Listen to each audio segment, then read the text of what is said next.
The red ball drills are unique for many reasons. They're trauma-free, they can be run live during operational hours without disrupting work, they're relevant to the organizational culture in which they're being run. The other unique aspect of the red ball drills is it allows us as consultants to be wrong. And the fact of the matter is, if you're treating participants like subject matter experts, they should know better than you. So when we were running red ball drills at a hospital, and I went in with preconceived notions of what I felt should happen as a trainer, I was quickly shown that I was wrong, and that's okay. We walked up to 12 nurses that were sitting behind a desk, and so I pulled them on and said, here's your scenario. PA comes on and announces a code silver. At this particular hospital, their code for an active threat was code silver. And as a trainer, I had a direction I wanted to lead them in, right? But before I could do that, a nurse raises her hand. She goes, "Could I say something?" And I said, "Sure." And she goes, "I would never hear a code silver on the PA system."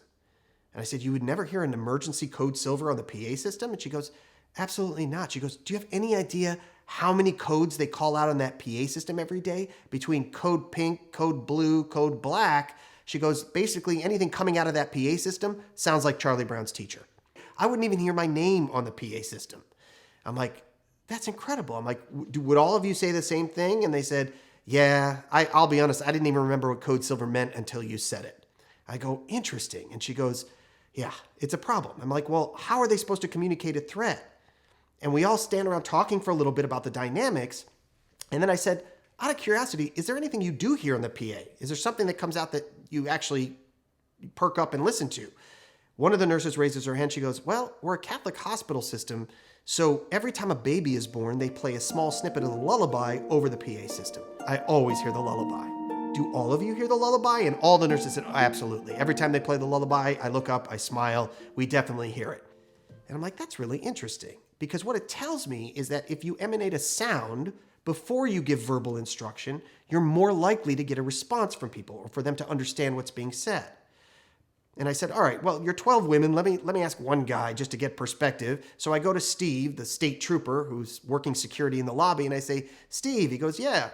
I go, "Steve, PA system calls out a code silver. Go." And he looks at me and goes, "I wouldn't hear that." I'm like, "Steve, you're security. You wouldn't hear a code silver over the PA system?" He goes, "Of course not." He goes, "Okay, first of all, if they're calling a code silver, it's coming to my radio, and I always hear my radio. Second of all, do you know how many codes they call out over that PA system? I would never hear it." And I'm like, "Interesting. Is there anything you do hear, Steve, over the PA system?" And he goes, "Honestly, I hear the lullaby every single time they play it." I'm like, so now I realize, yes, if we find a sound to play before instruction, it would lead to better process. So I go to the security director and I said, "Hey, here's the findings about this communication problem.